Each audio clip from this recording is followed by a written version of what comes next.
Olá, vamos aqui à nossa aula 48 para falar sobre um tema chato, mas necessário, sobre Predatory Journals. Tá? Quais são os mitos e fatos envolvendo o Predatory Journals? O que é um jornal considerado predatório? O que é isso?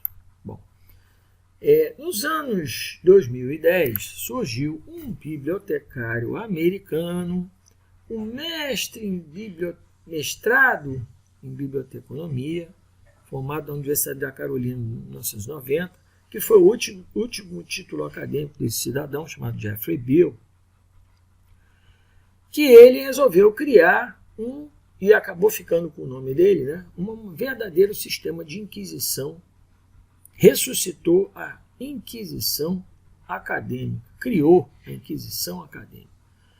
Jeffrey Beall, ele criou uma lista de journals potencialmente predatórios, mas é um journal extremamente preconceituoso, etnocêntrico e difamatório.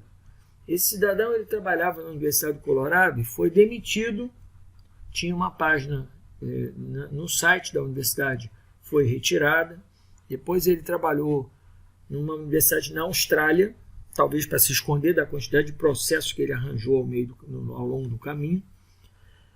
Talvez, né? Porque existem muitas acusações contra eles em muitos sites, inclusive, né? Pessoas que fazem citação direta, vou mostrar algumas para vocês aqui, então estou especulando. Ao mesmo tempo, ele deixou uma mancha, né, no meio acadêmico com trabalhos que são sérios, mas que, no ponto de vista dele, são trabalhos que seriam predatórios, de uma série de maneiras. Nós vamos abordar isso aqui já já. Ele criou uma página e uma lista, que parece a lista de Schindler, né? Chamada de Beall List. Né? Esse Beall List aqui, o Potential Predatory Journals and Publishers, ele citou nada mais, nada menos do que 20% dos journals publicados no mundo. A lista parou de ser atualizada em 2017. Né? O curioso é que, se os critérios fossem aplicados à página dele, não é um journal, mas não deixa de ser uma publicação, a página dele, por exemplo, seria predatória, considerada predatória, porque não tem nem autor. Tá? Vamos lá. Essa lista indica más práticas nos tipos de publicação. Que práticas são essas? Algumas delas eu vou deixar para vocês entrarem no site do Jeffrey Beall, a referência está lá no final, e aí você pode verificar que práticas são essas. Mas olha só, por exemplo, onde ele foi criticado de ser etnocentrista. Por exemplo, se, marcado em amarelo aqui, ó, se a pessoa opera num país ocidental, funcionando como Vanity Press. O que é Vanity Press? A pessoa publica, né, paga para publicação, sem nenhum tipo de filtro. Mas está sediada num país em desenvolvimento, ou seja, utiliza uma caixa postal ou endereço nos Estados Unidos, enquanto opera num país em desenvolvimento. Gente, isso aqui é ultrajante, isso é revoltante. Com a globalização, com todos os fenômenos que nós temos, porque de internacionalização e globalização que nós temos, porque uma pessoa não pode operar num lugar tendo base em outro? Isso ofende a cultura norte-americana de supremacia. Isso me parece um tipo de supremacia bastante ridículo.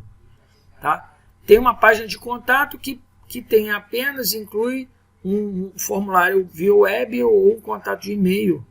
E o editor, né, e o journal esconde ou não revela a sua localização. Como se a localização fosse importante. Sabe, na cabeça desse cidadão aqui, se não for americano, então não presta, né? 2 ou mais journals têm nomes de... olha só, conselho editorial duplicado. Quer dizer que, se uma pessoa é conselheira num journal, ela não pode ser no outro journal. Às vezes, uns journals, eles têm 10, 12, 15 journals associados num grande guarda-chuva de journals. Um instituto tem vários journals. Aí a pessoa não pode ser membro de um comitê e depois membro de outro comitê. Ou então, os journals têm uma quantidade insuficiente de membros no comitê. Gente, há aqui 2 ou 3 membros. E se for um journal pequeno, e se ele estiver nascendo agora, e se ele estiver começando, quer dizer que então journals pequenos, journals que estão começando agora, que tem baixo todo o processo, está ainda iniciando, colocou no ar há pouco tempo, será que eles não têm direito a participar? Journals pequenos não têm direito a existir? Essa aqui também é uma das ridículas, né? O editorial board engages in gender bias. Quer dizer que todo journal, obrigatoriamente, tem que ter homens e mulheres, tem que ter viés de gênero na composição do board. Isso é inadmissível. E se o journal for muito pequeno e tiver 3 mulheres, então esse journal é predatório? Quer dizer, essa questão de predatório deveria vir com as mais práticas, a questão da qualidade de publicação. Journals que nós já vimos na nossa aula de Open Access Journals são chamados Gold Journals. São aqueles que publicam, cobram alguma taxa de publicação, mas não te oferecem ou escondem esse Double Blind Review. É claro que a gente precisa ter filtro crítico para separar o que é o journal que trabalha mal daquele journal, sabe, que é correto, mas não atende essas características etnocêntricas, né, difamatórias ou então preconceituosas desse cidadão aqui chamado Jeffrey Beall. Tá? Olha só o que é dito na página do Predatory Journals. Tá? Quando a gente puxa o Jeffrey Beall, olha só o criticismo que esse cara levantou. Tá? Beall ele acusa falsamente de ser 1 a cada 5 journals como sendo potenciais, possíveis ou prováveis Open Access Scholarly Predatory Journals ou Appearances Alone. Ou seja, ele não coloca nenhum journal desses que são elitistas, daqueles que cobram caríssimo dos leitores, né? A disseminação do conhecimento, a democratização do conhecimento, ele não acusa nenhum desses de má prática, de prática potencialmente predatória. Somente aqueles que são Open Access Journals, ou seja, aqueles que têm acesso, né, facilitado ao pesquisador, acesso gratuito ao pesquisador, ele combate isso. Então está se vendo que nitidamente ele tem um viés. O viés dele não é a qualidade, o viés dele é atacar a gratuidade, o viés dele é atacar a capacidade das pessoas de compartilhar conhecimento. Outro disse aqui que ele tem potencial possíveis ou prováveis predatórios por circunstâncias evidenciais, como se ele fosse um xerife no Velho Oeste jogando um cowboy numa prisão só porque ele tem uma aparência engraçada. Tá? Então, esse autor aqui, né, diz que civility requires due process. Ou seja, o processo é mais importante. É claro que se você perceber que você não tem informação nenhuma no journal, o journal é novo, o journal demora muito tempo, tem journals que têm más práticas, mas existem outras maneiras que não a pegar uma lista e apontar. Porque quando você cria uma lista dessas e você difama o nome do jornal, muitas vezes essa lista, por exemplo, já está há 7, 8 anos aí circulando, 10 anos circulando. Será que nesse período os journals não se adaptaram, não melhoraram, não aumentaram o tamanho do board, não incluíram gêneros diferentes para atender às falsas demandas desse cidadão? Será que eles não têm a oportunidade de melhoria? Porque pela lista, como a lista é estática, ela foi atualizada em 2010, 2015, 2016 e a última atualização em 2017. De lá para cá já passou muito tempo.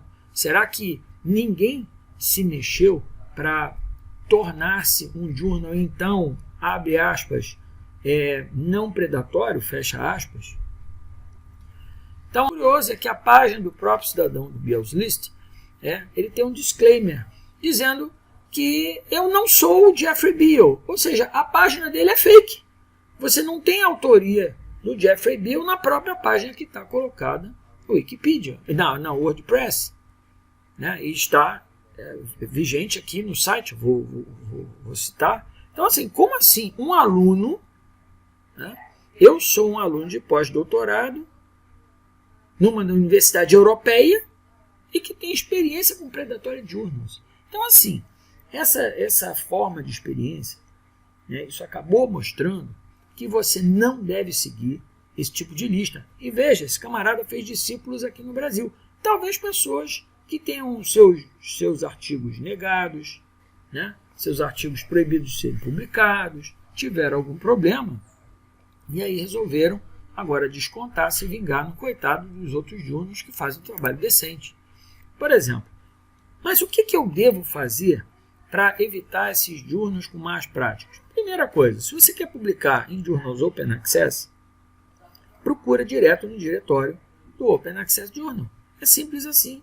Se ele não tiver lá dentro, é porque não está atendendo às classificações, aos requerimentos que são obrigatórios para fazer parte como Open Access Journal. Esse é o ponto número 1. Ponto número 2, vai ver se ele não está nessas grandes bases de dados, tipo Crossref, por exemplo, que dá o DOI. Né? O DOI ele já tem uma garantia de um selo de qualidade.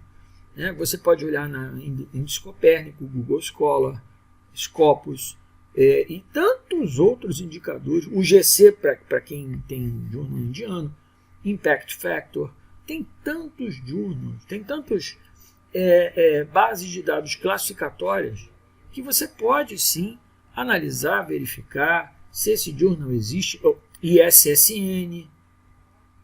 Né? Se o journal não é registrado, não tem o seu número de ISBN, se ele não tem seu número registrado, esse aí realmente é um journal fake, é um journal que não existe. Então, isso sim são formas de você atestar a qualidade do journal. Exemplo, aqui no Brasil, nós temos a plataforma Sucupira, que é da CAPES. A CAPES é vinculada ao Ministério da Educação, portanto um órgão oficial. Você vai lá, busca o nome do journal com uma dessas entradas. Você pode selecionar o tipo, o ISSN, o título, a classificação. Você tem como fazer isso. Por exemplo, esse journal aqui, vou dar um exemplo, tá? Esse journal aqui, International Journal of Development Research, ele é um Qualis A2.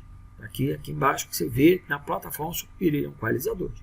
Aí vieram 3 brasileiros, né, seu Paulo Inácio Prado, Roberto André Krankel, Renato Mendes Coutinho, que em 2017 criaram o Pré-da-Qualis. Olha só que coisa. O que é o Pré-da-Qualis? Tá? É uma lista de journals que teriam essas qualidades predatórias. Olha só, mas veja como o site desses cidadãos aqui, ele é um site que desautoriza a si próprio, provavelmente para evitar ações judiciais. A lista de títulos potencialmente predatórios não é uma palavra final, está em constante revisão, devendo ser usada. A última revisão foi em 2017, portanto vai fazer aí 6 anos. Reiteramos que apresentamos esse resultado na intenção de contribuir. Ok, isso não é contribuição. Quando você chama alguém de potencialmente predatório, você difama o journal. Você diminui o journal, você deprecia o journal. Não tem nenhuma contribuição aí. A contribuição é chegar para o journal e dizer assim, poxa, olha, você poderia botar mais um editor aí, você poderia botar o teu comitê, está com 4 pessoas, o teu endereço não está correto, você poderia colocar o nome, endereço, telefone direitinho do editor, a quem eu possa procurar? Isso é que é contribuição. Não é difamar e dizer, daqui a pouco, olha o que ele fala. O fato de um artigo ser publicado em uma revista potencialmente predatória não significa que esse artigo seja de má qualidade. Ou seja, o que a gente está preocupado? É se ele está sendo, aonde ele está sendo publicado, ou se está sendo publicado algo que tenha qualidade. Um dos prejuízos causados pelos periódicos predatórios é justamente potencialmente afetar a credibilidade de tais artigos. Gente, quando a gente vai procurar um artigo, a gente está no Google Scholar, e a gente procura por tema, a gente não quer nem saber de onde é que esse artigo está publicado, com raríssimas exceções. Portanto, caso verifique problemas, entre em contato com os autores. Olha só o que ele fala do Qualis. O Qualis é a classificação de todos os periódicos e participantes dos programas de pós-graduação no Brasil. Publica seus artigos. A base é usada para avaliação de produção científica, critérios de avaliação. Portanto, veja como é que ele cria uma lista ele diz que o Qualys é quem manda, mas ao mesmo tempo ele desautoriza o Qualys, dizendo que a classificação do Qualys, ele está em outras palavras, eles estão em outras palavras, descaracterizando o Qualys. Então, aqui os autores desse pré da Qualys, né?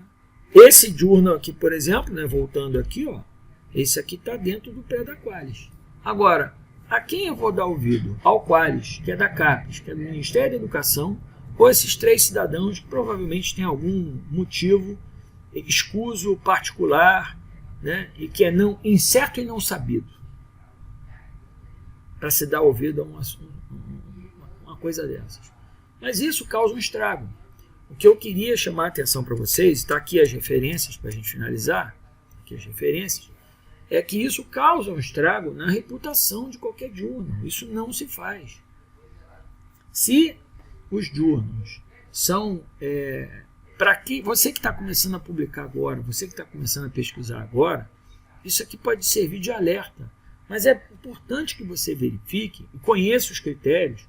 Mais importante, conheça os critérios, verifique os critérios, veja se faz sentido isso para você e não se importe com comentários de terceiros, né? Por fim, eu queria dizer uma coisa: ninguém joga pedra em árvore seca. Algum desses pesquisadores aí, não, mas está num journal potencialmente predatório, provavelmente ele quer fazer parte de uma elite, né? Que a grande verdade seja dita, muitas vezes, esses artigos publicados em journals muito superiores no Brasil e fora deles, ou são por amigos. A qualidade do paper nem sempre é a coisa mais importante e não é o melhor paper do mundo publicado no melhor journal do mundo. Portanto, o mais importante é você fixar na qualidade do seu trabalho, na responsabilidade do que você entrega, fazer um bom trabalho, uma boa pesquisa, um trabalho bem feito. Não existem trabalhos ruins, existem trabalhos mal feitos e existem trabalhos bem feitos. E é isso, pessoal. Muito obrigado e até a próxima aula.